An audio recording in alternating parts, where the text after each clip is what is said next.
Hey guys, just wanted to make a quick video with narration, which I've never done.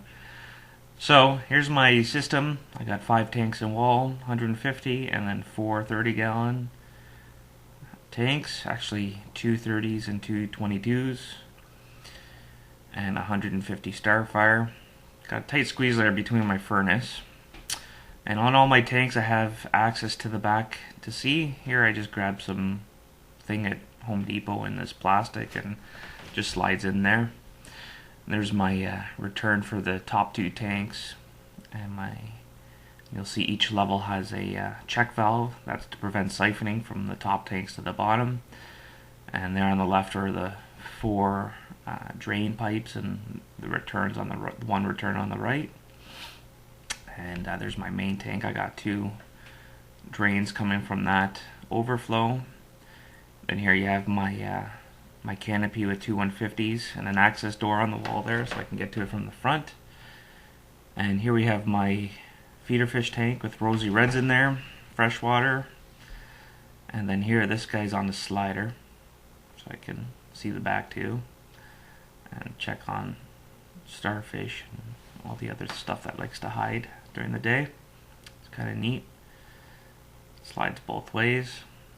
And then onto my sump, I got my temp controller on the right there. I like that piece of equipment. And pH controller on the left, which controls the CO2, which operates my calcium reactor. Got my wave maker, external wave maker box, which the pump died and I never really got around to fixing it. And my filter sock holder, skimmer I made myself, 2 return pumps, Fosband reactor, a Mach 4 pump that drives my Beckett skimmer. And there's my whole house filter I just installed yesterday.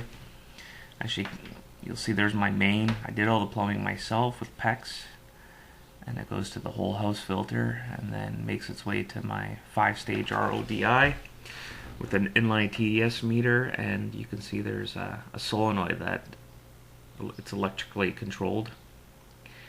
And now onto my main tank. I got Starfire glass, and I like that upgrade. Tank looks really clear when the glass is clean. And today there's lots of stuff floating around. I think it's because I just fed the fish. This is my bubble coral. I've had it for a while. Looks like it's splitting or something. Haven't really paid attention to it.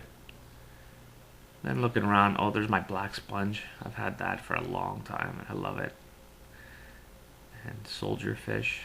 Those guys are really cool. They're my favorite fish. Got some anemones on the top right there.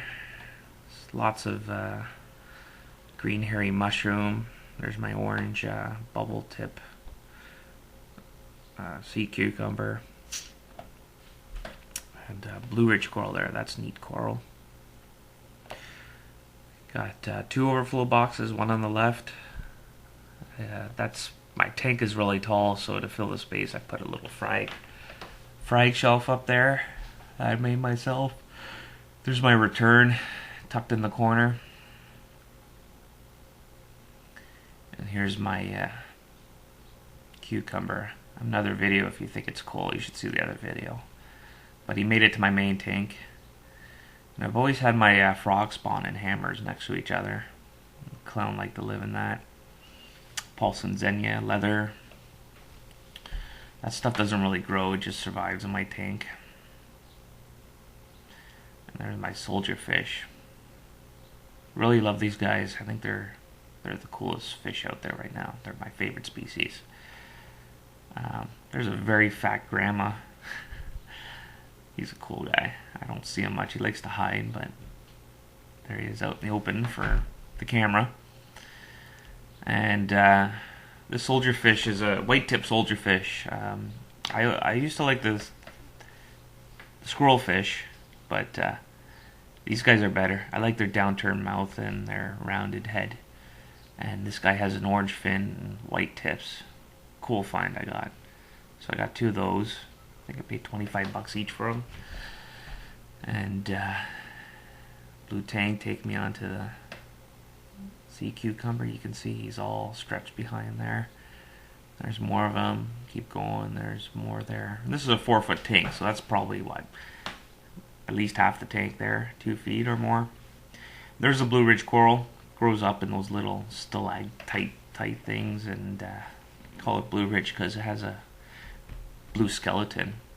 Now onto one of my species tanks. I use this as a frag tank, although I don't really frag my coral. I just put it in there and let it work.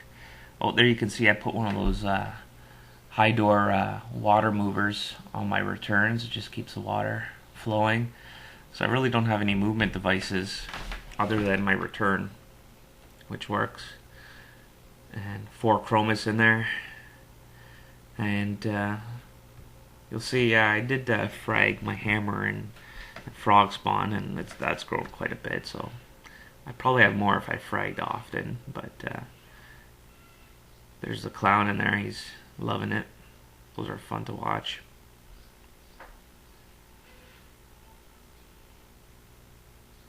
And then on to my frogfish. This was a hard find. It took me, I spent about a year and a half looking for them. They live down at about 200 feet amongst the sponges, and that's why it's colored that way. And he's a lure fish because he has this fishing rod on its head that he lures fish to his mouth. I'm just putting a feeder fish in the tank right now.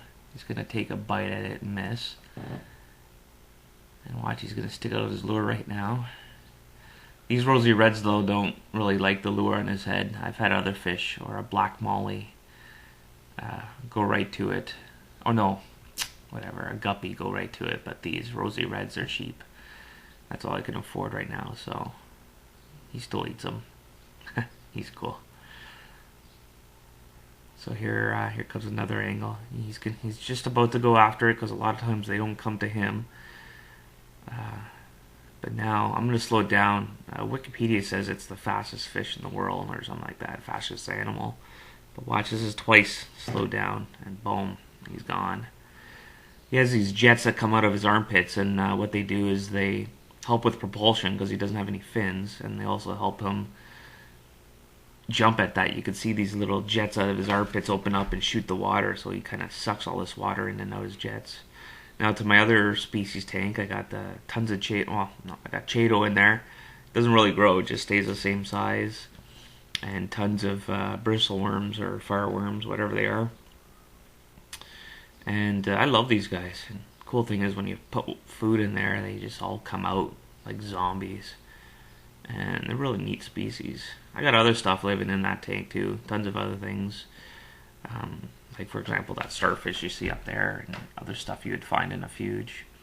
Now on to my mantis shrimp. I'm going to throw a feeder fish in there. And I'm going to slow this guy down too. He's really cool. This guy's not a smasher, it's a slasher mantis. And I'm going to slow this down right here, and you'll see he grabs the fish with his 2 mandibles. And he has these 6 spikes underneath his chest there that you can't really see it, but he stabs the fish with it multiple times. And then he eats it. So here's another angle coming up of him. And you can see the tail at the bottom, and he's already stabbed it, so now he's just kind of slowly munching on it. He has a see-through body, but I never see where that fish goes. It's kind of funny. And my last species tank, nothing in it, but just, you know, serpent starfish. Meat species because they're really hardy, and they eat whatever. And then this tank has the least amount of flow, and you can see it has tons of, I have a feeling those are rotifers living in there. It's just, yeah, overrun. And there's a back view with the lights on. You can see there's the sea cucumber, and he gets long and short. There's behind the frag tray, and you can see there's tons of starfish split